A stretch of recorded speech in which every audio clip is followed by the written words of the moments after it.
Exclusive. First ever. Valued up.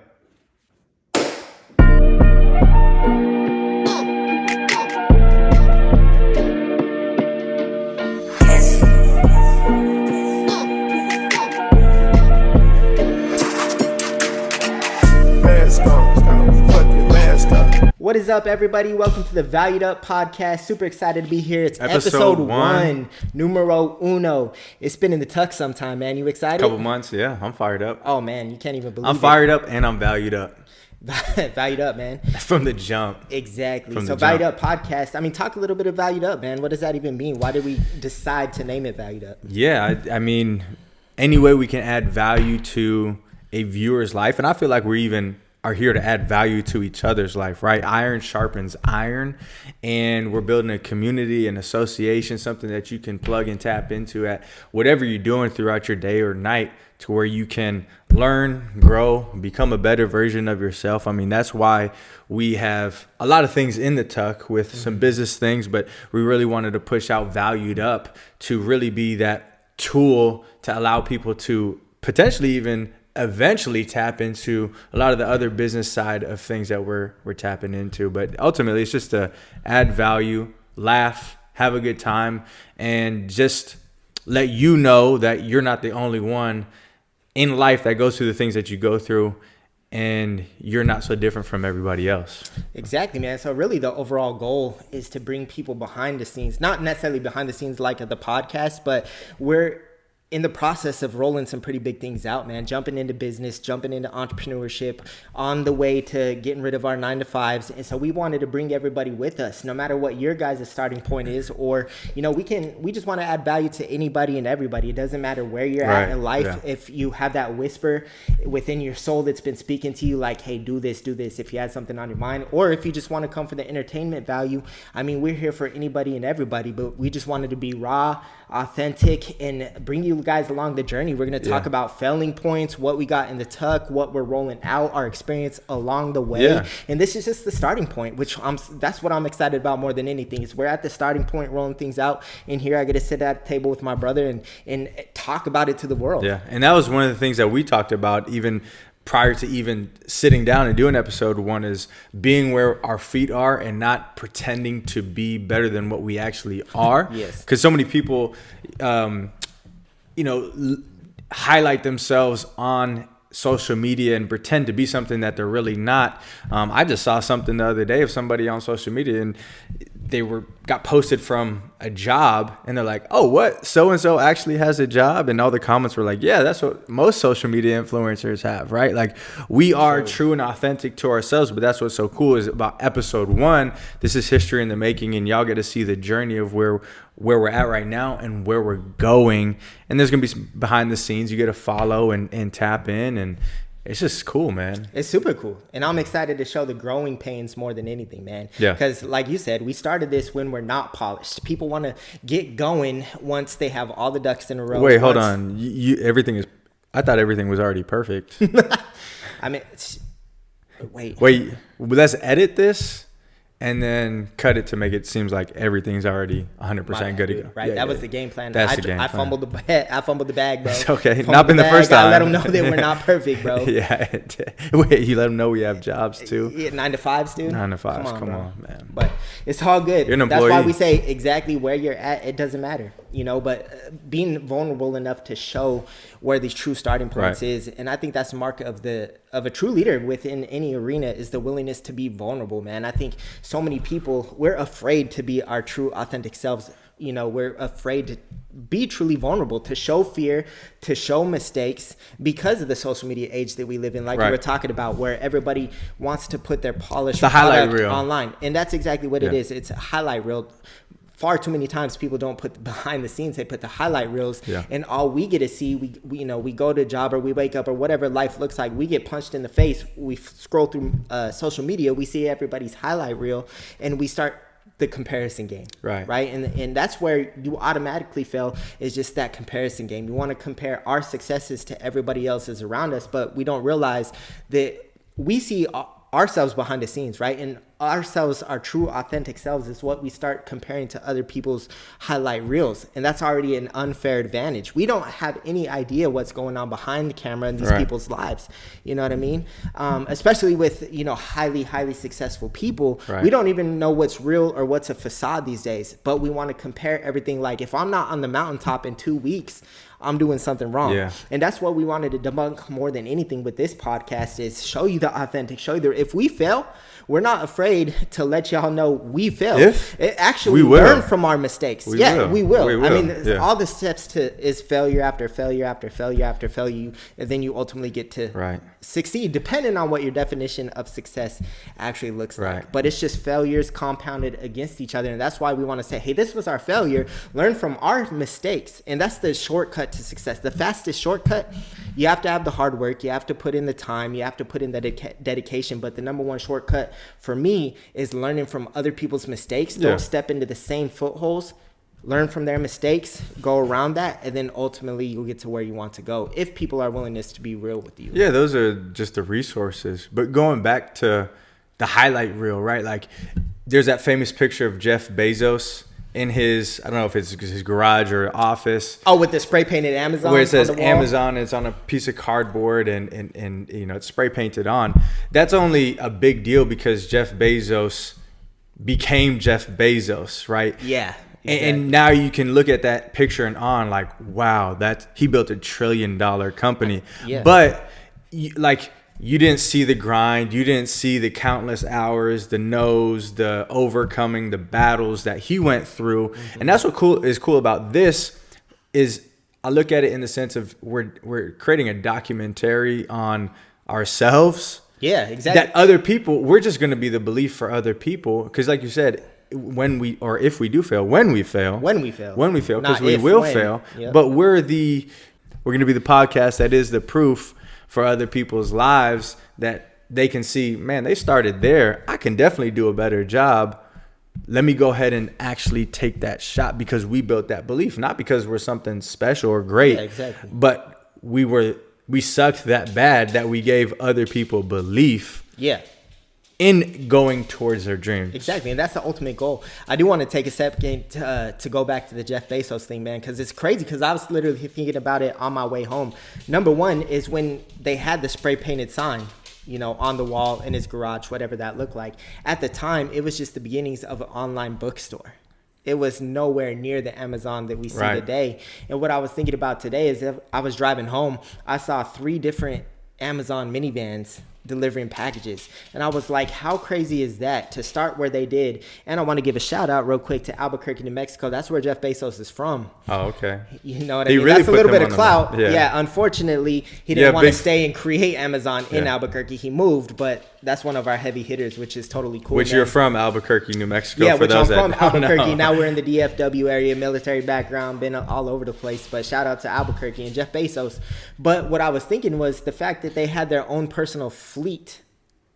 A fleet, man. You know what I mean? Starting from the ground, you don't know what logistics look like. Right. He was the first one to really even get online. Right. Much less have a bookstore, but everybody was actually afraid of even storing their credit card online at that given day. Now here we are, they have their own fleet, probably more than UPS trucks, which is actually crazy if you think about that. And that's just why you just got to get up and go, right? So many people wait till they get good to get started, but you just got to get started and then you get good, which is so funny because we do that in every other aspect of our life, right? Like we suck at something, then we get good at it and we become normalized with it. Like there's that suck factor, then you get good, and then you're used to the fact that you're good at it, so you're like, it's whatever. And then you come across something else that you sucked at, and then you get better at it, and then it becomes normalized. Well, that's the same thing going towards your dreams, something that you want to accomplish, or even just going after a relationship or perfecting a relationship, which there's no such thing as that, right? But just getting better in those areas, you have to break past that comfort zone. So one of my favorite quotes is, entrepreneurs, they jump out of the plane first and then throw their parachute or build on the way down. Like I was talking about earlier, so many people want to get good before they get going, right? They want to get their ducks in a row. But that's the whole premise. You are going to suck if you adventure off into something new every single time. right? And you just have to be okay with that coming from the beginning. Just like right now, we know this podcast is not going to be polished probably till we're not even going to be comfortable till like 10 episodes deep. But that's just the adventure of starting anything new. That's what actual journey looks like. But that, you know, when it comes to fear, the biggest thing that stops people dead in their tracks is fear. But what we realize is fear is actually a paper thin wall that stops people from where they're currently at versus where they ultimately want to go. And so just like this podcast, man, right? It's like, you know, I fall into that same trap. Like, we have to have the best production. We have to have the best backdrop. We have to have the best camera, the best equipment, or, you know, we're not even going to be in the same playing field as so many people, right? Yeah. But it's like, scrap that. We know that we can add experience. We know that we can add value to people. Let's just turn on the camera. It doesn't have to be perfect. We'll figure it out along the way. Right. And we just get better as we go, better as we go, better as we go. But that's that, again, that raw, authentic self, letting people in to see where we're truly at so they can see this was their very first episode. Yeah. Now, once we're 10 episodes deep, 20 episodes deep, it's like, oh, I do have that belief factor, right? Because those dudes sucked at the beginning. Well, the thing is like the whole purpose of me bringing up Jeff Bezos, the only reason why that picture is a big deal is because he's now Jeff Bezos. Think about Mr. Beast's first YouTube video, yeah. Right? Like, how many people watched that in the beginning? Now people go back to find the first video, and it's a big deal because Mr. Beast became Mr. Beast, right? Mr. Beast. Silly's gonna become Silly. Jay Honey's gonna be Jay Honey, yeah. And so it's almost our responsibility, and this is how I view it: it's our responsibility to keep on going because words are words, right? But when you put actions behind that, I'm very much the type of person. I'm a man of my word. Whatever I say, I actually mean. Your word's your bond. My word is my bond, and the bar is so low to succeed, right? The average person that creates a podcast stops before episode 10, right? Yeah, so sure, like that's 90% of people. So to do better than 90% of people that have podcasts is go to episode 11. Exactly. And you're already separating yourself from so many different people. Exactly. And we get so focused and enthralled with the $1 trillion Jeff Bezos that we're like, I can never do that. It's like, no, dude, just start in your basement with a piece of cardboard. Yeah. And that's good enough for the time being. If you keep going. If you keep going. One step after one step. And it's crazy you say that, man. You pre-casing every conversation that I had because I was thinking about that same thing earlier as well. I'm sure you saw that podcast. I forgot his name, but that's exactly what he was talking about, was the percentile of people that quit before their 10th podcast episode. Yeah. And so going into I think it was Alex Hormuzzi. It was Alex, but the host of the podcast, I forget his name. You know what I mean? We'll have to look into that, give him his Shout flowers. Out to him. Yeah, he has his flowers, man, because he's doing a great job. But with that being said, that's why I was like, all right, bro, it's not even the quality within each episode. I was like, we're already winning. I put 20 in my head. I was like, we just got to get to 20. You know, if we do one a week, and then no matter what that actually looks like, if we just put out 20 episodes, I was like, we're already winning. You can't get too caught up in the numbers. You can't get too caught up in the statistics of what you're actually doing. Success is small daily changes made over time, compounded over time. If you're consistency should be the most sexy word in the vocabulary of the dictionary, but it's not, because it's boring. It's the mundane. I don't want to wake up and do the same thing every day, but consistency leads to sexiness, bro, because the polished product always looks sexy, but you don't get to the polished product unless you're consistent. You want to know what the second sexiest word is? What, man? And let me. I'm gonna have to whisper into the mic for this. Boudoir. No, commitment. Commitment, which I know is a dirty word in 2024, but consistency and commitment. Consistency and commitment. And they go hand in hand with each other, right? Like, obviously you're married. Yeah. So commitment. What does that mean to you when you look at commitment? Just break it down for the people that don't understand commitment, because again, it is 2024, and as a single guy, commitment is definitely a taboo word. Yeah, well, commitment to me is simple, man. Commitment means we're drawing a line not in the sand, but we're drawing a line in the concrete, right? It's like when you almost have, this is going to sound crazy as hell, but if you have a blood covenant, You know what I mean? Now, we're not really getting into that. Like we I don't did? even know what that is. I know, right? Before we started this first podcast, here's our blood covenant. We're not getting into that.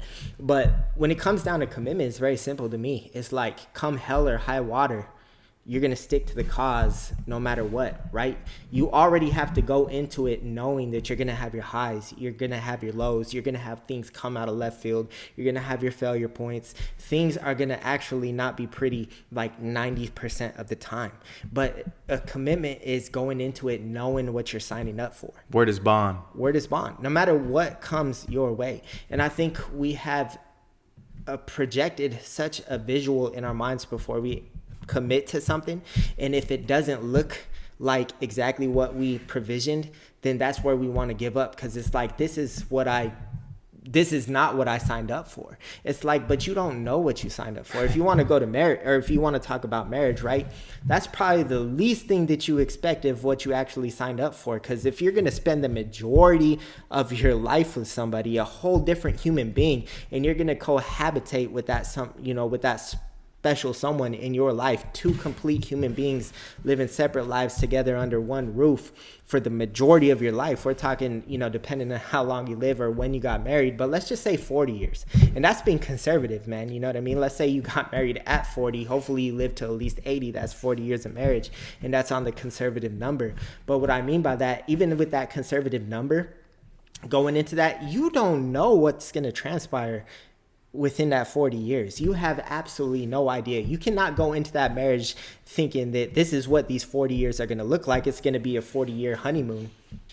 Hell no, it's not going to be a 40-year honeymoon. Yeah. You know what I mean? And so once you are okay with the fact that it's not going to be puppies and rainbows, it's not going to be pretty, it's actually going to be muddy. But once you get over that hump and you can actually learn to accept and welcome the muddiness, welcome the muck, welcome the dirty, because that's where you actually get to go to work and perfect your craft and become the husband, become the wife that you actually get to be. It's from those failures, it's from the mistakes, it's from the ugliness that you get to, come out the ground like a rose in the concrete. You know what I mean? Yeah, and obviously we were both, in the United States Air Force, military veterans. We did counterterrorism operations when we were in, and we literally signed our life away on the dotted line for a check, right? At the end of the day, that's what it was, right? And there were potential times to where, hey, if we got a call, we could be in some shit. Yeah. Right. And I think a lot of times people look at commitment in the sense of like, okay, you go and get deployed, you're outside the wire, you get into some shit and you're taking, fire, and you like look over and you hear the bullets over your head and you're like, oh, hell no, I'm out of here. And you just walk away from the battlefield. I think that's what most people look at, and they go into commitment thinking, hey, there is an exit. But when you're in that situation, it's do or die. Yeah. It's do or die. Like, we have to get ourselves out of here. And if I leave, I'm now like leaving everybody else to potentially die because of my lack of participation. And that's what happens when you go into commitment with the wrong mindset. And what even just outside of a relationship, it's just commitment to fitness or commitment to your goals and dreams. It's like what you said, through hell or high water, right? Like, your number was 20.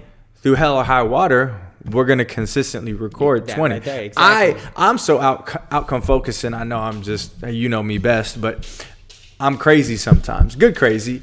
I didn't even put a number to it, because my mindset is, this is what we're doing. This is what we're doing. So I don't care what that looks like. Yeah. I've already mentally made that commitment in my mind to where good health, bad health, successful, unsuccessful, I'm showing up, because this is a part of the journey. And I know this, the laws of success don't work in the way of, if I'm consistently committed over time, I'm not going to be successful. I know over time that will.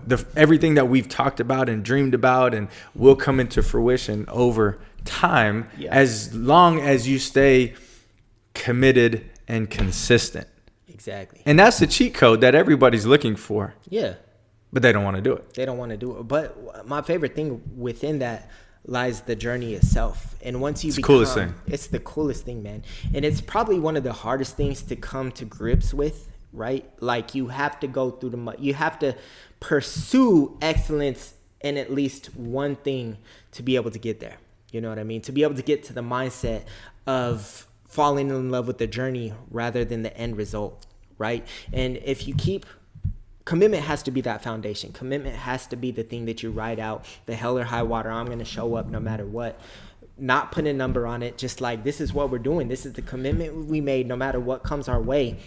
But if you do that right there, it seems so countercultural. Yeah. That right there is what actually breaks the chains and brings the freedom, right? Because you're not constantly questioning, when's my time going to come? You're not constantly questioning. You're like, I didn't even think of a number. Because what happens if you put a number in your head, you reach that magic number, and it's like, I'm nowhere close to where I want to be. And it's like, whoa, now what do I do? Well, I don't even think of it in that manner, not to cut you off, but I think of it in the way of like, I don't want to get to that number and then be complacent because I got to that number. Like, that's how crazy I take it. Because I'm like, I know I'm going to get there, but when I get there, I don't want to just relax and be like, cool, I did it. Exactly. And that's what I love too, is you have to know yourself to know yourself motivators. Exactly. You know, there's going to be motivating. Different. Yeah, you're going to have certain mental motivators that keep you going no matter what, right? And it's like, in my mind, I'm kind of a psycho when it comes to certain different things. And it's not just one size fits all. Like with the gym, I go to a dark place, man. Yeah. Because that's just how I am in the gym. But that same place that I go into the gym, I go to a different place for entrepreneurship. I go to a different place in relationships. It's not one size fits all. But I believe that you do have to find those mental tabs that you have to tap into to ultimately keep you going. You know what I mean? And so with that being said, like I said, that foundation creates the journey. And so if you put in your mind, like, this is what I'm doing, you always have the end goal in mind. You always have the results that you want to achieve, whether it's materialistic, whether it's, personal, whether it's internal, whatever that goal might be. That's going to set your pace to ultimately get there. Yeah. But what you learn along the way is you fall in love with the journey, man. You fall in love with the failures, because once you fail, if you pick yourself up and dust yourself off and learn from the mistakes that created that failure, and you keep going, what that looks like on the other side of that failure is, in my opinion, one of the greatest highs in all of the world. It's what you want to keep chasing.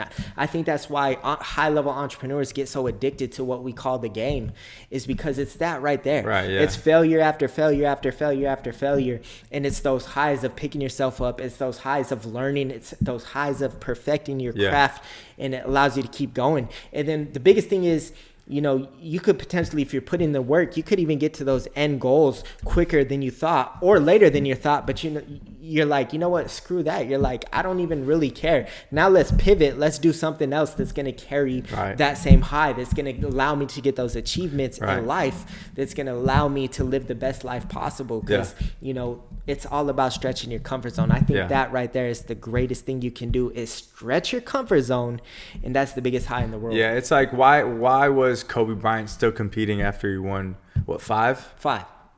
Why is LeBron still competing after he won 4? And in his era, one of the greatest. Why is Steph Curry still competing? Like, they've proved to who over and over again who they actually are. They've cemented their place on GOAT Rushmore. You know what I mean? Yeah, exactly. There's always going to be opinions about who's the best, but they're in the conversation. So it's like, what are they? Why are they still doing it? Oh, if I was still doing it, I wouldn't be doing that. Like, nah, you just don't have that mindset to compete, and that's what it really is. It's how much further can I take it? What else can I accomplish? Because LeBron James can take anybody. He can cook anybody. Steph Curry, unguardable. Kobe Bryant, unguardable. Right? Yeah. So why did they show up each and every single day? And that's where I want to give Bron his flowers. I don't put Bron in my personal GOAT status. He's on the GOAT Rushmore for me. Hater. But let's talk about the longevity of things. Incredible. So many people retire. Why? Not because they're not physically capable anymore. Maybe, there's obviously cases where injuries derailed their careers or whatever that looks like. But what impresses me most about LeBron is, obviously, he hit the 20 mark. He has 20 seasons under his belt. And yet I hear so many stories of people that retire in professional sports, you know, whether it's basketball, whether it's football, and they're like, you know what, I just couldn't, it wasn't the game itself, the actual physical games. It was like, I couldn't endure another off season. I couldn't endure going through another grind of the off season, of the workouts, of getting myself in playing shape. I just couldn't mentally or physically getting back into that place. But here we have Bron after 20 seasons. He's still in love with not the game. He's in love with the process. Just like I was talking about earlier with the journey. You know what I mean? And now one of Bron's biggest motivating factors, he's probably still chasing rings, right? He wants to get to Kobe. He wants to get to Jordan. But right now, one of his biggest motivating factors is playing with his son. Yeah. And so here we are 20 plus seasons later. And that's my whole point. At the beginning, before season 10, he wanted to be the greatest basketball player that's ever lived, right? Maybe he got 2-3 rings under his belt, get to season 15, and it was a whole different thing. He's still maybe chasing the rings, but he wants to, you know, put other cities on the map. And now here we are, season 20, and it's playing with his son. And that goes back to my whole point of, you just got to know what motivates you. Yeah. You know what I mean? It's not the same thing since day one that motivates you along the journey, along the process. Because if it was that thing, that gasoline tank is going to run out.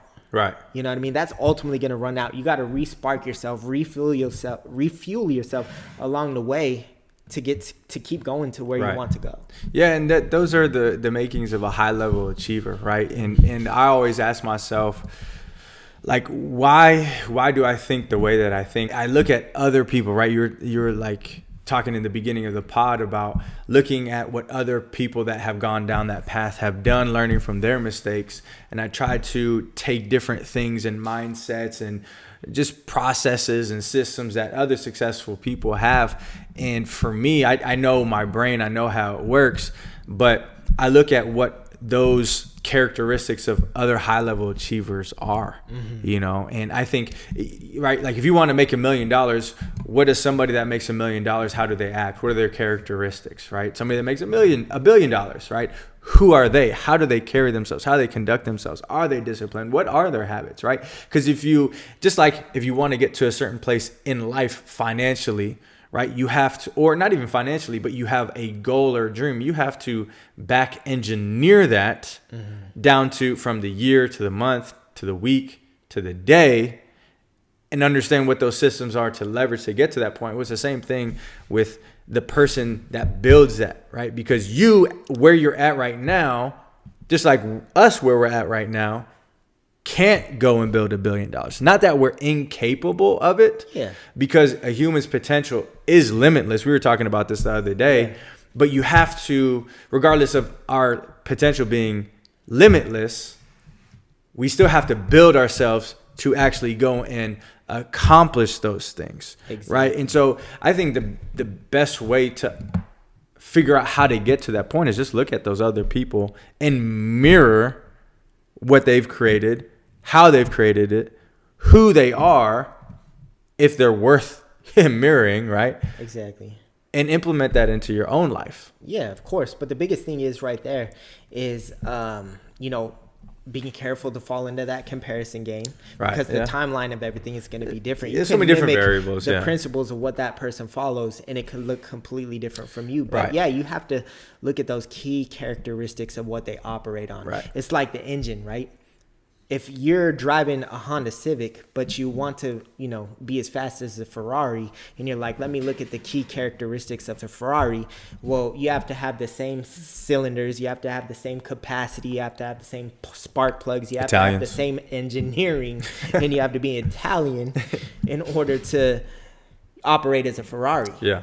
That Honda Civic engine will never operate on the same level as that Ferrari. It would explode. Fine-tuned piece of metal. Exactly. That gets those things going. So it's those key characteristics implemented in your own life, with your own personality, with your own ownership, right, to be able to conduct that manner and see where you ultimately want to go, and then learn from those failures like we were talking about, you know, before. And one of the biggest things when it comes to that, like, what are these people operating on? And that's why I got to give Kobe his flowers too. He's, you know, he's, in my honest opinion, higher on my GOAT list than Braun. And that's probably a big argument that we have all the time. This isn't a sports podcast. It's not a sports podcast. We'll just let that but it's slide. It's an everything podcast, and I love getting. But it's debatable. It's not crazy. Debates. Yeah. It's not crazy. But going back to the fact that we have our own motivating factors. The reason why I put Kobe back on my pedestal higher than Braun is for the simple fact of his mindset. I'm not even so much so fascinated with his game as much as I'm fascinated with his mindset. The whole Mamba mentality. If people don't know what the Mamba mentality is, you know, he just takes everything, all those characteristics, successful people that we're talking about, and compound it. That's the base principle of the Mamba mentality. He was like, what if I can do double the amount of work, triple the amount of work of average successful people? Right. Well, then obviously I'll have a step up every single day, compounded over time. That's going to give me that much more of a leg up. But what's even more impressive about that is the fact of, you know, one of the greatest basketball players who ever lived. He put many seasons under his belt as well. But as soon as he hung up the Nikes, you know, shout out to the Kobe Nikes, I had some. He stepped into another arena. He authored a children's book right off the bat, bro. You know, he put in that work with the children's book, and that blew up. And then he created a documentary. I forget what it's called. I Love Basketball, film, My Basketball, whatever the case may be. Dude won an Oscar. An Oscar, bro. Yeah. You know how many people that dedicated their whole life to acting who never have an Oscar under his belt? Dude already, that's like his second half of life. But it's because how you do one thing. How you do one thing is how you do everything. And that's exactly the approach that he took. Exactly. As soon as he hung up the shoes, he was like, okay, if this is what I'm going to do, I'm going to get into production. I'm going to get into authoring a book. I'm going to get into film production. He was like, I'm going to take the same exact approach that I did to the game of basketball. I'm going to put in the time. I'm going to put in the hours. I'm going to put in the research, and I'm going to tackle it the same exact way. So as surprising it is that he won an Oscar coming out the gates, it's really not, because he compounded the time. He put in the time when other people aren't willing to, when other people are sleeping, when life's getting in the way, when other people are eating, when other people are working. Dude's in the gym. And that's a metaphor. It's not physically in the gym. When he was playing basketball, it was. Yeah. But it's I'm in the lab, bro. Putting down. We in the lab. He was in the lab so much more. And look what it brought him. Yeah. And I couldn't agree more, man. It's how you do one thing is how you do everything. And I remember when I was playing basketball growing up, I had a coach tell us when we were kind of slacking off as a team during the off season. You slacking off? Was you one of them? Be honest.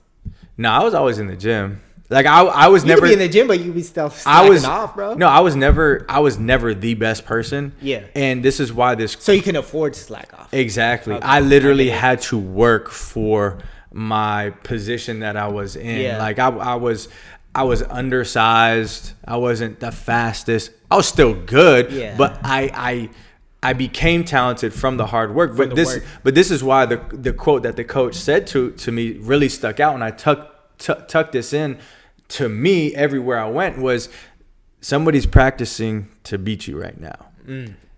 And I didn't know who that somebody was, but I always carried that around with me in everything that I did, even if nobody was, because I'm hungry for that. I want to be the best. I've never been the best at anything, and I don't ever plan to be. Then that's not a self-deprecating thing. Nah. But I just always plan to elevate to where I always step into another arena, and I don't want to be the best. Yeah. Because I got to step into another arena once I am the best, right? Yeah. But I tucked that in, and I took it around with me.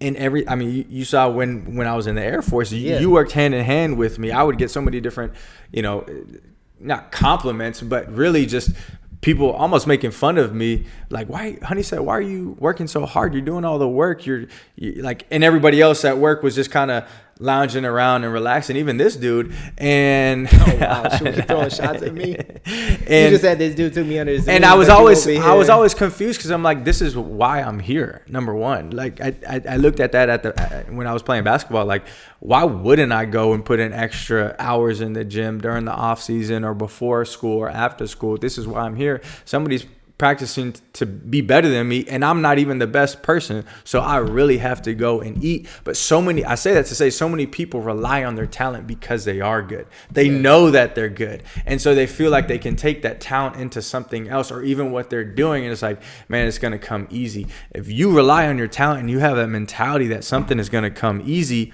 it may for a certain period of time. Yeah. But again, somebody's practicing to get better and beat you.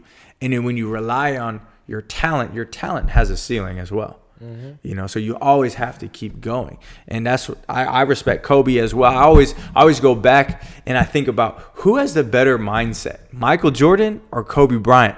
And the crazy thing with that is Tim Grover was with both of them. Mm-hmm. And I would love to hear what his answer to that question is. Yeah.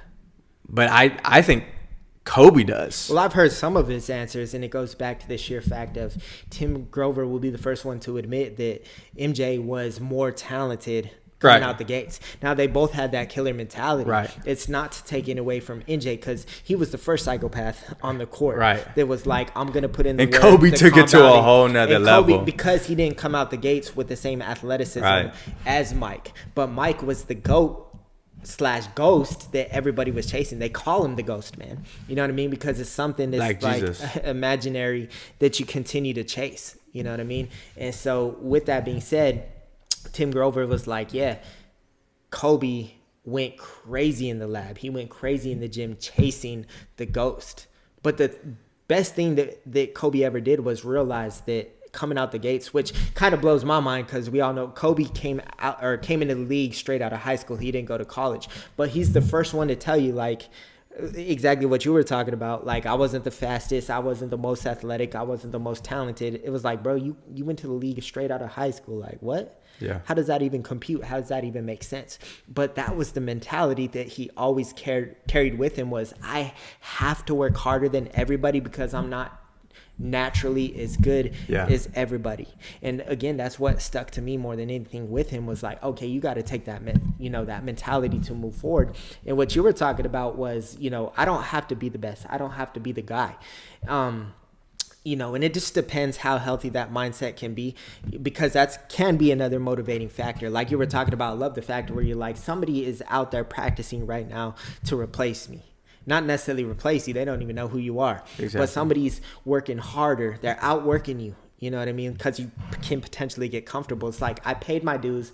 I did my time. Maybe I'm a hooper, right? And you're like, I paid my time. I'm chilling. I'm having some wine after dinner. And then you got the kid that's outside when it's raining, shooting buckets. Like, I got to get my 100 free throws before I go inside to eat my dinner because that cat's more hungry than you. You know what I mean? And that dude is chasing you, whether you believe it or not. And whether you're like, I want to be the best person in the world, number one, that's always going to be subjective. That's why everybody has a different GOAT in their back pocket. Yeah. You know what I mean? So that's always going to be subjective. But going back to that can be your key motivating factor. Like, I want to be the best. And that's where you fall in love with the process. That's exactly what Kobe did. That's how he was able to take the same approach to multiple industries. And I just got to say real quick, that's what I love about success. And that's what so many people are potentially missing is success principles are universal. Yeah. You can take the same approach. Look at Kobe. He was the author of a children's book. He created a documentary with movie production, created his own production company, and then he started with hooping. Those are 3 diabolically different industries. Diabolical. All that he did the same approach within each other. You know what I mean? He took the same exact principles. And that's what I love more than anything is you can take the same exact principles no matter what you do and apply them in your life. Right. And you're going to get further than where you ultimately started. Yeah, and it just starts with mindset. Yeah. What do you think like transformed that mindset for you? For me personally? For you personally in your own life. Yeah, man. So for me, first of all, I've always been an individual. I've never liked low ceilings placed upon my head. You know what I mean? When it comes to potential, whether it comes to, feeling like I'm caged in, potentially like I'm only stuck to this square for the rest of my life.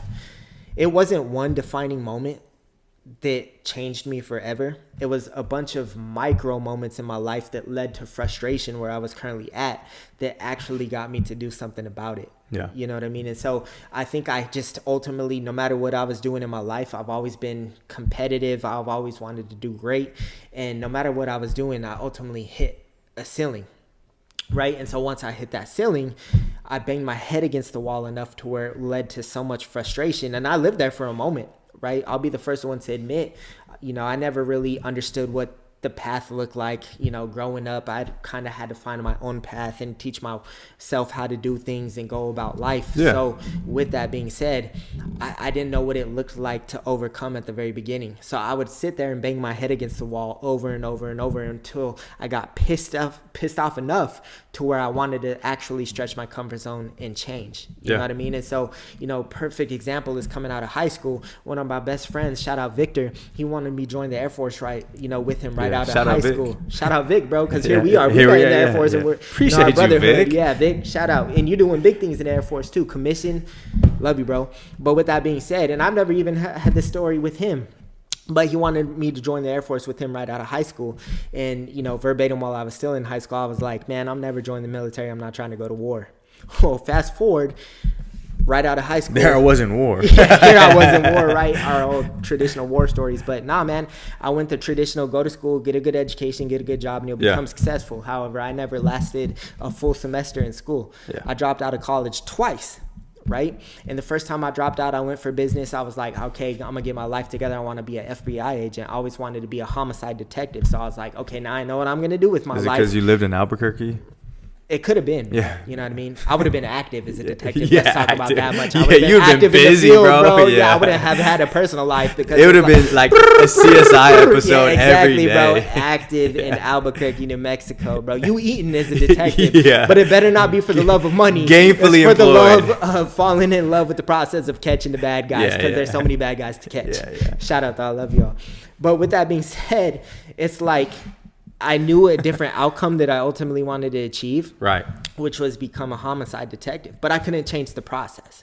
And that led to my ultimate failure. I was motivated for a split second because I was like, okay, this is what I ultimately want to achieve. Got my butt back in the classroom, was motivated, ready to go. And once again, my second time around, I flunked out. I dropped out of college before I completed a semester again, just because I didn't have the self-discipline. I didn't have enough motivation, which is why motivation is false to begin with. You have to rely on discipline. Wait a minute, what?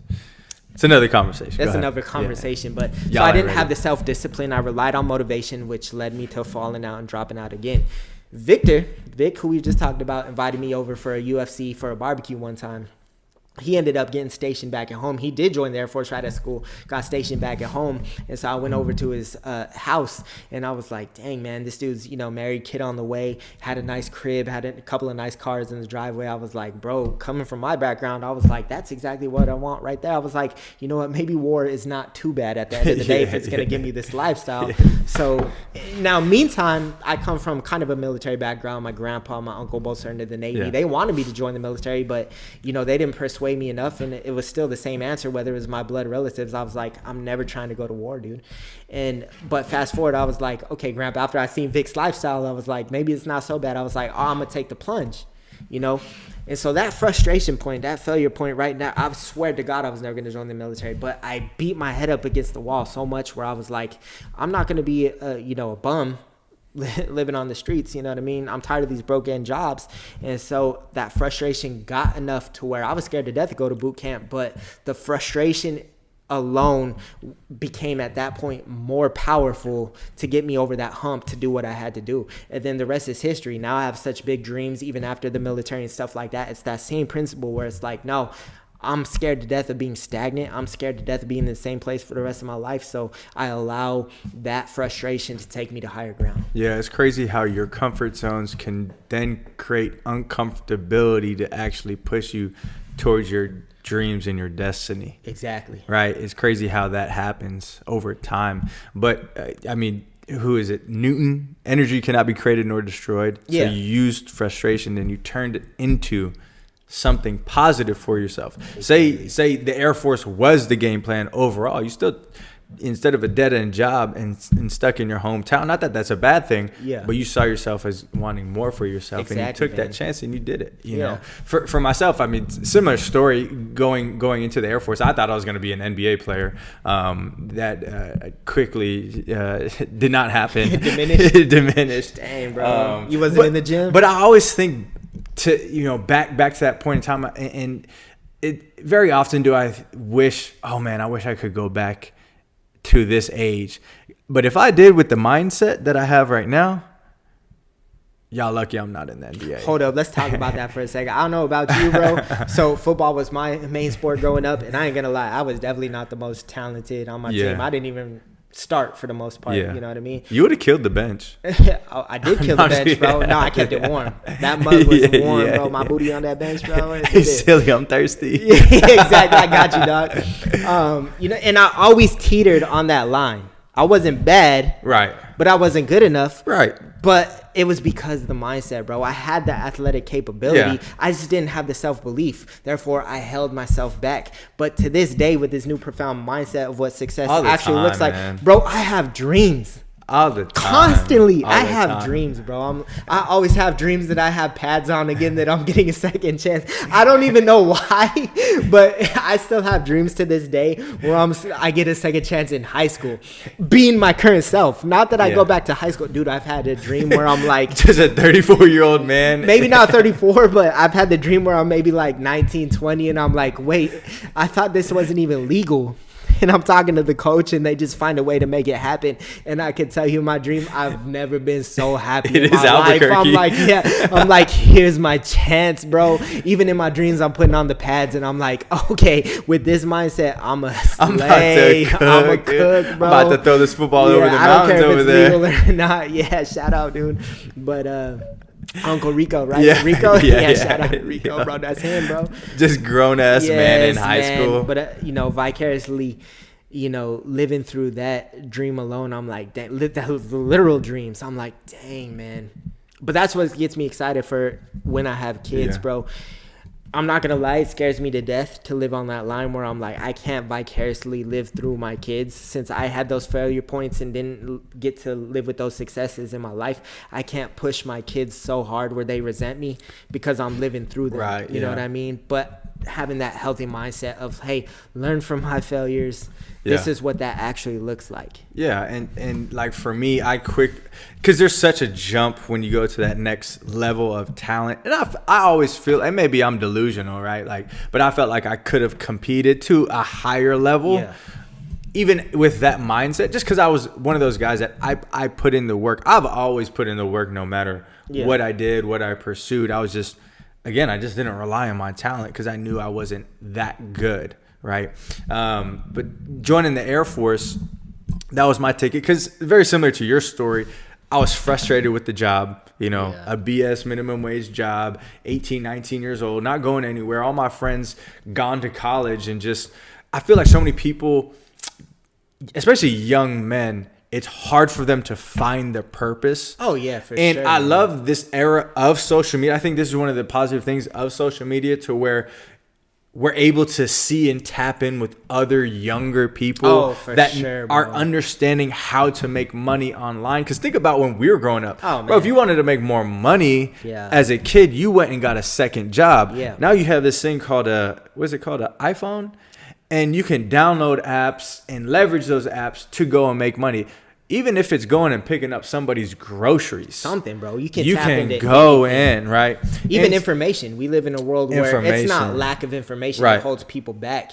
We have YouTube University. There's so many different tools. You can flip on your phone and learn out how to make money on the side, how to become successful. There's so much information out there. Right. It's crazy. And so I was stuck at my BS job. Similar story. Tapped in with a friend who had already joined the Air Force. Okay. Literally saw his car. It was like speaking of the eclipse just happened here in 2024. That's what did it though? He had a Mitsubishi Eclipse. That's all, ladies and gentlemen, it doesn't matter where you start, where your dream is. But I saw the Mitsubishi Eclipse and I was like, dude, you paid for that cash. Oh, dude. I got to join the Air Force. I ain't going to lie, though, bro. In my 4th grade, my mom bought a brand new Mitsubishi Eclipse. They were baddies, bro. Baddies, bro. They was baddies, yeah. bro. I ain't even fault you for that one. Cause We've definitely elevated our taste yes. in vehicles. But them Eclipses were real, bro. Yeah, the Eclipses were real, and the Eclipse was real as well. Yep. My eyes hurt. But anyways, so I saw that, and he was like, yeah, go talk to the recruiter. And I went down to the recruiter, and my parents told me the same thing to what you were telling yourself. Like, I don't want to do that because I don't want to die. My mom literally told me, don't do that, you're gonna die. and I took my dad, and we went down, and fast forward 7 months later, I found myself in basic training, and I signed up with the intention to do 20 years. Yeah. To do 20 years. Because I'm like, hey, man, this is a great gig. I didn't know what I wanted to do, what I wanted to be. In the grand scheme of things, 20 years ain't that long. It's like, I'm going to do it. I'm already doing it anyway. But 3.5 years I got into it. I was 24 years old, frustrated. Yep. And I had some Air Force notoriety. We were in the intelligence community. Yeah. We had a great gig, part of very awesome operations, impactful on a national level. And I was still frustrated, right? So many people wanted to be in our position that we were at because of the seriousness and the level that we were operating on. But I still found myself wanting more because I was capped out with compensation, capped out with time. We were working literally 5 days a week, which is normal for most people. Yeah. But we were working like shift work every 6 weeks. It changed. Just the quality of life wasn't high. I've always been a dreamer. Yeah. And I just knew I was never going to get to that point. One of my dreams cars is a Porsche 911. Yeah. And I remember joining the Air Force and figuring out how much money I would have to save each month to get a used Porsche. More than your paycheck? Yeah, but it was like $2,000 a month for over 20 years. That's what I'm saying. Which is ridiculous. You have to save more than your paycheck. I had a dream. Yeah. But I was just blocked off with what I feel like society puts on us. I love my parents, but what my parents and their own dreams for themselves projected onto me. Not that everybody's dream is different. We just dream big. Exactly. And I know I can go get it, and I will go get it. Yeah. But I hit that 24 years old and just making that mindset switch of like, I got to go get it myself because nobody else is going to give it to me, and nobody else being a person or a job or an opportunity. I have to go and create that for myself. For sure, and that's where that started at 24 years old of making that switch. But it was compounded things over time. I think it was just being humble enough and not having an ego, really in basketball, knowing that I wasn't good enough to make it to that next level and always hungry and striving for that next level. And I believe that sense of humility makes a person so dangerous, because when a person taps into that ego where they know, hey, yo, I'm good at what I do. Like, ain't nobody better than me. Like, we both like hip hop. We're both hip hop heads. And rappers are like the definition of pride and ego, because a lot of times it's a facade. Everybody thinks it's the reality of who they are, but it is a character in the sense because they floss and they flex, and that ego is out there. And that's what the dope part about hip hop is. You get your ego off in your bars. Yeah. But when somebody has that, you can't tell that person anything. Yeah. Right? Like you can't help them grow because they're so caught up with themselves of how good they are. Real quick, talking about egotistical and being rap heads and stuff like that. So if you have the ego around the bars and stuff, how you feel about today? I don't know if you've seen it yet, but J. Cole sent out an apology after his diss track back to Kendrick. How you feel about that, bro? So my take on the whole beef, since we're going to go sidebar. But that's beef, but an apology? So if you listen to the entirety of what J. Cole said, he said he wants to get back to his purpose. And so I was thinking, okay, what does that mean? I feel like J. Cole, it's not that he was ducking the smoke. Yeah. I don't think he's never. Well, that's what the internet is saying. Oh, for sure. He's ducking. How you going to? Because first Drake I don't and want those Kendrick bars at me. First Drake and Kendrick, or Drake and J. Cole started it. Kendrick responded. Yeah. Because they did first-person shooter mode. Yeah. Drake was shooting at Kendrick. Kendrick responded with Future and Metro. Yeah. Shot back. And J. Cole, hit him with the 7-minute drill. Yeah, it took him on with him. He was Which- like, okay, hold up, Drake. And I Tag me in. I felt like he was speaking facts about Kendrick Lamar's discography. I feel like I like Kendrick. Yeah. But I believe he's overhyped because he's artistic. It's Cold World, though. It's Cold World. It's Cold World. It's Cold World. Team Cold World. But so going back to what he's talking about with his purpose, I know I look at it like an NBA player, right? Yeah. Like he knows what he can accomplish. He's already on that Rushmore of this generation of rap. And so what is a beef gonna add to that, right? Like, so this is where I come in, bro. hold on, okay, go This is ahead. where I come in, bro. So my I have 2 parts to it though. Yeah, but I'll let you because Okay. it'll probably compound on what I'm saying, or healthy debate. Let me I'm just saying. finish my All right, finish what thought, you're and I'll saying. let you Okay. get in, because so he's about to come out with an album called The Fall Off. Yeah. And he's more focused on creating another classic album, because a classic album to the discography means more to the game of his game of hip hop Legacy. than just a rap beef against Kendrick Lamar. And I'm gonna pause that and I'm gonna build off of that after what you're about to say. Well, where I come in with that is, let me get back to my purpose, right? But you don't know sometimes if you too much in your own vision, in your own lane of what you want to accomplish. That's great. Like, stay on your path. But sometimes we don't realize of how much a sidebar or how much of an impact. Like, it's like, okay, I ain't got time for a beef, or what's a beef really going to do? Like, I'm trying to produce greatness. I'm trying to elevate my legacy. But if we're talking about, hip hop as a whole and what that actually does for the culture, because let's not get it twisted. I'm not talking about here like actual diss tracks, like we're going to have an East Coast, West Coast beef that ends in violence or death. But what it can actually do for the hip hop culture and with we live in today, which so many people, I'm not even going to speak on that, bro. But we're talking about actual lyricists and getting back to the hip hop culture, and the hip hop game, and the competitiveness versus what hip hop is today. And so I think that that's actually healthy for the culture as a whole. How many people actually tap in? Or people that fell off too, and they're like, oh, the antennas go up. Like, wait, what? What's going on, bro? I agree. And so the healthiness that it actually does, that is Cole's purpose. Right. But sometimes you don't realize that because you're so, your vision is set, which I respect. Right. I wholeheartedly respect. But also at the same time, it's like, man, I don't know. Can we actually apologize? Because it's like, bro, you put out a diss track. Maybe pivot still and like, okay, I'm done with this. But we also don't know their relationship prior to that too. And that's what because it's like, dang, do I really want to shoot at somebody that I actually mess with, even if he is like shooting at me in response? And like, I get that, and we don't know what's gone on behind the scenes or what's actually led up to it. And his conscience is speaking. That's why I respect Cole. His conscience is speaking. So it's like something's there, but you don't realize the magnitude that can actually healthily have on the game. I agree with you wholeheartedly, because that was my second point, was for the game of hip hop. That's what hip hop is. It's the competitive. Who is the best? Okay, you say you're the best. Okay, step up to the mic and let's hear it. That's why the penmanship. That's why the Drake and Pusha T beef was so illustrious. Because Drake was on the top of the top, and Pusha T really had the bars for Drake. For sure. And he got into his chest bag and won. People would say Drake is the better lyricist overall, but Pusha T proved that by playing chess. Pusha T pushed it, bro. He pushed it. He pushed it, bro. Shout out Pusha. He's your pusher. Pusher, bro.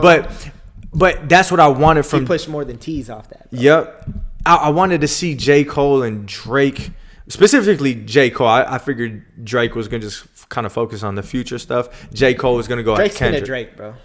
Yeah, he's Drake. Drake's going to Drake, yeah.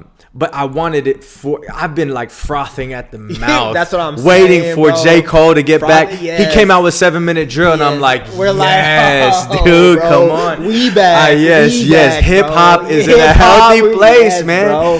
Finally. And then... Now, I really hope Kendrick Lamar responds to J. Cole. Force his hand. force his hand. Because then it's flip like it on its head, turn his apology into some ammo in the gun, bro, and force his hand. And J. Cole's got to respond to that. You have to. For the sport of hip hop, for the sport, bro. For the fans, for the competitiveness. Because that's the thing. That's not even going to solidify the GOATness either. You're not going to solidify your legacy off one diss track. And that's the thing. But it brings notoriety. With J. Cole, that's one of the things that he always talks about in his raps, just the game of hip hop. Even with this album of Might Delete Later, he talks about the state of hip hop. Exactly, bro. And so that's one of the things I'm like, oh, come on, Jermaine. Like, yes, you spit so good. Exactly. And I guess we're kind of old heads. But that's what I'm saying. We're considered old heads, and we want that. Yes. We want that level of hip hop back. Because look what it's always done. So let's talk about, Big and Pac. Obviously, we all see how that ended. I don't know, bro. Tupac, Biggie, Shakur. Tupac. No, but Pac and Big, bro. And obviously how that ended. Now we know that there's ulterior motives and higher levels of play that actually led to the violence, bro. The person is, handcuffed right now. Well, not cuffed yet, but it's coming, bro. But allegedly. Outside of that, look what it did for the game. And then let's talk about, 50, Ja Rule. Look at what that brought. It ended healthily, but look what it did. We got Jay and Nas. You know what I mean? Look at all these prolific beefs out there that did for the game. And then they ultimately went their separate ways. It didn't hurt anybody. It didn't lead to ultimate violence. But it brought out the best penmanship. Yeah. It forced them to get in the lab. Yeah. Bro. And I hate the fact that, like, one of the other most notorious is how it's like everybody talks about M. And that's another conversation within itself too. But I'm talking about, you have Game, you have all these prolific rappers themselves like, nah, I want to go at freaking M. And then you have MGK like, okay, I have the balls to step up and go after his throat. You know what I mean? But then we got Killshot after that. So any beef forces you to get in the lab, bring out the best penmanship. Like, okay, I'm going to die on my pen. You feel me? I'm going to die on my pad. And that's what boosts hip hop culture more than anything. You forgot to mention Drake and Meek Mill. Drake and Mill, because regardless of Meek Mill not doing anything, that's how Drake solidified. Like, y'all don't want to test me. He went back to back, bro. Back to back. He didn't give one. He gave two. He didn't even wait for a response. He gave two, and that's dope. And that's why he didn't come back. Exactly. You couldn't answer after he got murked twice, bro. And then now they're friends. Yeah, that's what I'm saying, bro. You know what I mean? So that's the thing about Nicki over there. Like, oh my god, how did I end up in the middle of this? Bro? But I Kendrick Lamar, you have to respond. You have to. You have to respond. You have to. Jermaine, we want that from a respectful place. But also because I don't know how you feel, but from our era and our age and stuff like that, Drake and Kendrick and Cole was like the last known real hip hop lyricists of our time. That's why this is also so big and they can carry so much weight. That's why it's so like, oh, come on, bro. So I wonder if those three were like the last living legends when it comes to actual hip hop and lyrics. Yeah, I wonder what Drake is going to do now with Jermaine's response. I wonder if Drake is like, all right, let me shoot at him. Because I went back, like, this got me. You don't know what Drake's going to do, bro. I know Drake is petty, so he's doing things behind him. He's behind it, bro. Yeah. But, like, I got so excited. I went back and I listened to the Drake and Pusha T disses, and I'm like, see what it does for the culture? Gosh, it gets you back in the bag, I'm like, man, I can't wait for these type of responses. Saying, like, I went back and I listened to Pusha T, and just how he calls out Drake's name. I'm like, oh, like, you call a rapper out by their name. Like, that's, and you're not subbing. Graham? Yeah, bro. Graham? He said Drake. And he mentioned his dad. Uh-oh. And he mentioned Sophie. What do you mean he said Drake? Like, he literally calls out Drake. He's like, Drake, you are hiding that boy. Oh. In the rap. Oh, Drake's son. I thought you said his name, like his government name. No, he didn't say Aubrey. Aubrey. You said that like people didn't know what it potentially. You didn't want to break the news like his government name. Like, do they know that? They don't know he's Aubrey, bro. But but his son, bro, he brought that out. So and then he had to respond with his son. Like, I didn't bring out my son out because of this, because I was protecting him, bro. Chess. And then there's going to be a whole rollout for Drake bringing out his son with an Adidas line. And think about how much, like, and that's the game of chess. He broke out. He stopped a potential financial move from another person because of the beef. And that's what. But then Presidential, bro, listen to those lyrics of, talking about that beef and his son and why he did it. And then, maybe that wasn't a response, but what it did with the penmanship in the lab. Right. Crazy, bro. And so I don't know. I think it's all dependent upon Kendrick Lamar. You know what's even crazier than this, bro? Is if you look at it from the state of boxing that we live in and the measures that they go for marketing, it's like, are these dudes just that much of a genius, though? Nah. Like, this is part of the play? This is part of the game plan? I don't the apology? So. I don't think so. The apology. Nah, because that's J. Cole. It creates more of a build-up, though. J. Cole is probably... That's what I'm saying. Yeah. You expect it from Cole, so he's going to play into that, Nah. bro. You just never... You don't even know what's reality these days, bro. You don't.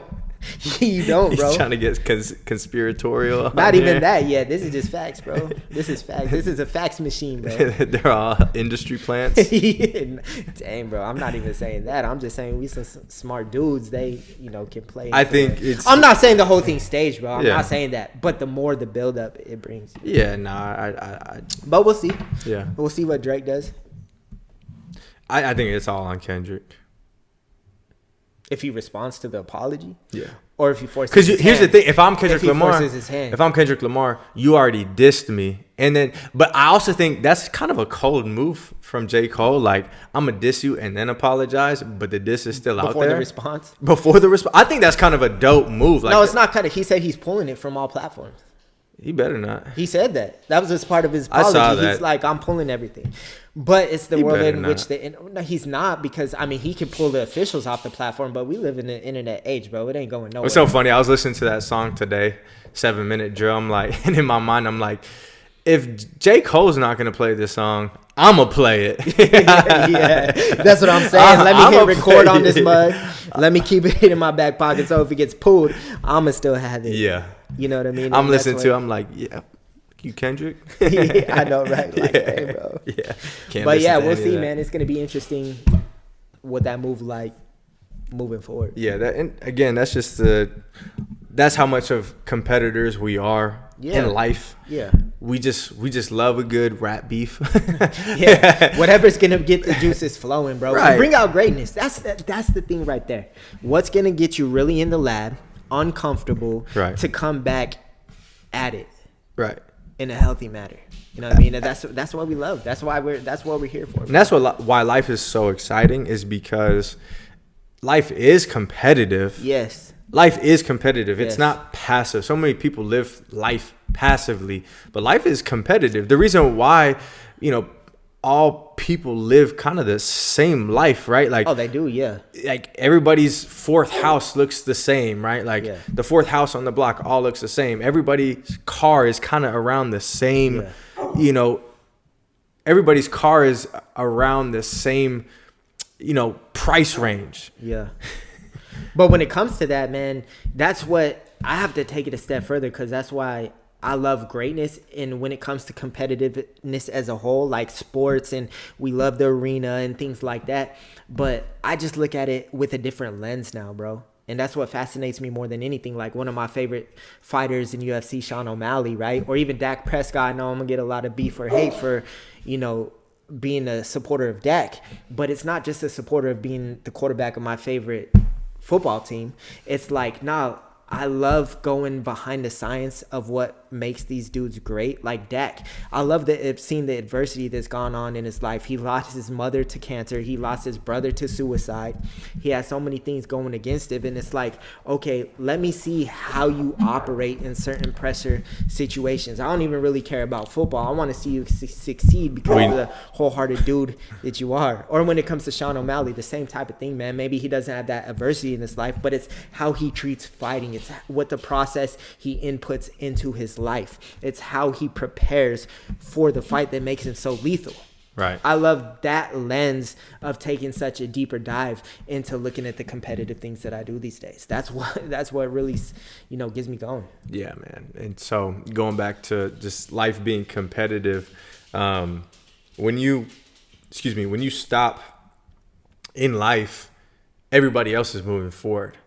Like you can take a break at any point in time, and you can never get back up on the wheel, which is fine because we all have that ceiling. Yeah. But just every choice in life has a response to it, right? Like, don't take your foot off the pedal. About those responses. If somebody forces your hand, it's our own responses in life. Right. Yeah. Don't get mad when you take your foot off the pedal and the car slows down. Right. Yeah. That's what happens when we get into that comfortability. Comfortability. We start coasting, and we're like, "Nah, I'm cool." And it's just to bring things full circle, going back to that number of podcasts. That's why my mindset is the way that it is, is because it's like, well, I don't want to take my foot off the pedal because I'm doing this till I die. You can't even let yourself come close to coasting. Right. And that's when you understand yourself so well. It's like, okay, I know my operating factors. I'm getting close. Okay, let me change up things before I even get there. Exactly. You got it. And that happens through experience, man. That's why the more times you put yourself in those situations, the more time you stretch your comfort zones, you understand how you operate in situations, so you know how to not get there before you actually get there. Right. But so many people, don't put themselves in enough situations to even understand themselves. You know what I mean? And so that aspect right there is huge of what you're talking about. So you're going and building off of that greatness. When you understand the greatness within you, it's so much easier to go through life. It's so much easier to go through life because you're aware of who you are. You're aware of how you operate. You can't. In the beginning of the pod, I mentioned looking at other people that have gone and paved that path that you could potentially go down. But there's so many different variables that don't apply to you that apply to them, and vice versa. And so that's why you take that example, but apply it to you and your personality, right? There's some people that are like, oh yeah, I don't read books to learn. I listen to audios. And somebody could be a good reader and like retain the information, but they're like, oh, well, this person only listens to audio, so I'm gonna, or YouTube videos, and so I'm just gonna go ahead and do that instead of reading. Like, figure yourself out, because the first step to change is through awareness. And if you're not aware of anything, how can you change, right? So you got to understand you. I think that's one of my personal, I'm so grateful that I am very self-aware to where I look at maybe blind spots, or I do something and I look back at it and try to look at, hey, what could I have made a better decision here? Could I have done this differently? Did I do this the right way? Would I tweak this, right? And I'm always trying to look at me personally, the situations I'm in, and just growing in that sense and being just a surgeon with understanding who I am, so I can build that foundation and move forward from that and build on top of that strong foundation, because I understand me. Exactly. And that awareness is real, man. And you're not going to understand you unless you put yourself in certain situations. And the greatness lies within you. Exactly. Because you have to know, everybody can think how they're going to operate in certain situations, but if you get put in those situations, it could be the 180 difference. You know what I mean? So that's why you just have to continue your own personal path. You have to put yourself in those situations where you're stretching your comfort zone. You have to make those changes every single day, no matter where it is that you want to go. I love what you talked about on just really understanding your own personal blind spots. That's why I welcome adversity in the life now, because we all have mountain peaks, we all have valleys, but valleys is where you truly grow, because on the mountain peaks is where you begin to coast. If things are going good, you're not forced to look in the rearview mirror. You're not forced to dig deep to understand, I have to get out of the valley. Right? If I'm on the peak, I'm coasting, things are good. But it's in the valley where things happen the most, because you're like, I don't want to be in the valley anymore. Something has to change. I have to, what is my blind spots, man? Because what I'm doing now is not getting me out of here. And it's either I fold and die in the valley, or I look in, literally be that surgeon that you're talking about and understand what those spots are. You start to get comfortable in the valley. You're like, dude, that it's never going to get better. Like, why? It's too far. Just settle. Yeah, let me go ahead and build a house right here in the valley of desperation. Settle, man.